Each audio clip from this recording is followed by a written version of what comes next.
Hello students, हम आ गए हैं एक नई टॉपिक के साथ। टॉपिक का नाम है बैड डेब्ट्स, कि बैड डेब्ट्स की जर्नल एंट्री कैसे की जाती है। अक्सर करके स्टूडेंट इस टॉपिक में बड़े कंफ्यूज होते हैं कि बैड डेब्ट्स क्या होता है और इसकी जर्नल एंट्री कैसे बनाते हैं। तो मैं आपको बता दूं, बैड डेब्ट्स जिसको हम लोग हिंदी में डूबत ऋण या अशुद्ध ऋण बोलते हैं, एक ऐसा पैसा जो डूब गया और अब हमको वापस नहीं मिलेगा।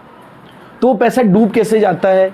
तो when the goods are sold to a customer on credit, जब हम कोई गुड्स कस्टमर को उधार पे बेचते हैं, and due to insolvency or some other reason of a customer, amount not recovered is called bad debts।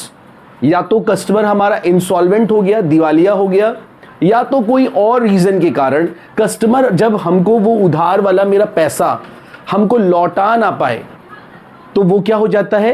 Bad डेब्ट कहलाता है। यानी जो पैसा हमने उसको उधार बेचा था, हमने उधार दिया था और हम ये उम्मीद लगाए थे कि वो पैसा हमें 1 महीना 2 महीने बाद वो मुझे मिल जाएगा, लेकिन कस्टमर इंसॉल्वेंसी होने के कारण या कोई और रीज़न के कारण कस्टमर हमको वो पैसा जब पे नहीं कर पाता है, तो ऐसे इररिकवरेबल अमाउंट को हम लोग बैड डेब्ट्स बोलते हैं।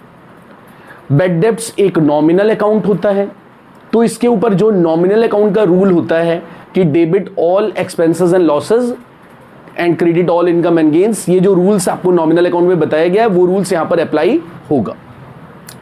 अब एक एग्जांपल से इसको समझते हैं। एग्जांपल है हमारा, Ravi who owed us ₹10,000 is declared insolvent and 30 पैसे in a rupee is received from his state. Ravi जिसका 10,000 रुपया बकाया था और वो अपने आप को इंसॉल्वेंट डिक्लेयर करा लिया और उसकी पूरी संपत्ति, पूरी प्रॉपर्टी को जब बेचा गया तो 30 पैसे इन अ रूपी, 1 रुपये में 30 पैसे के बराबर हमको प्राप्त हुआ।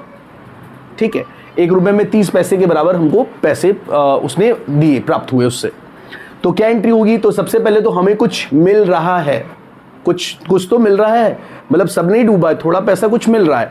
तो जो मिल रहा है वो कैश कौन सा अकाउंट है? Real account. रियल का क्या रूल है? Debit what comes in, cash हमारे पास आ रहा है, कैश अकाउंट डेबिट। कितना आ रहा है? 1 रुपये में 30 पैसा। 1 रुपये में 30 पैसा यानी 10,000 में कितना हुआ?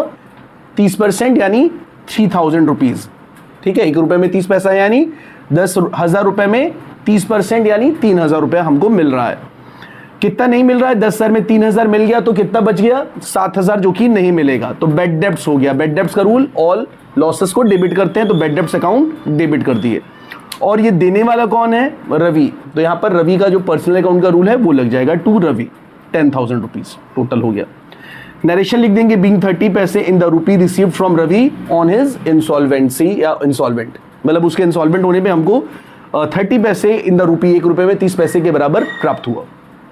तो कैश, ये रियल अकाउंट का रूल लगा, यहाँ पर नॉमिनल का रूल लगा और यहाँ पर पर्सनल के रूल से ये हमारा जर्नल एंट्री बन जाएगा। होप को कि आपको ये समझ में आया होगा। Okay, bye.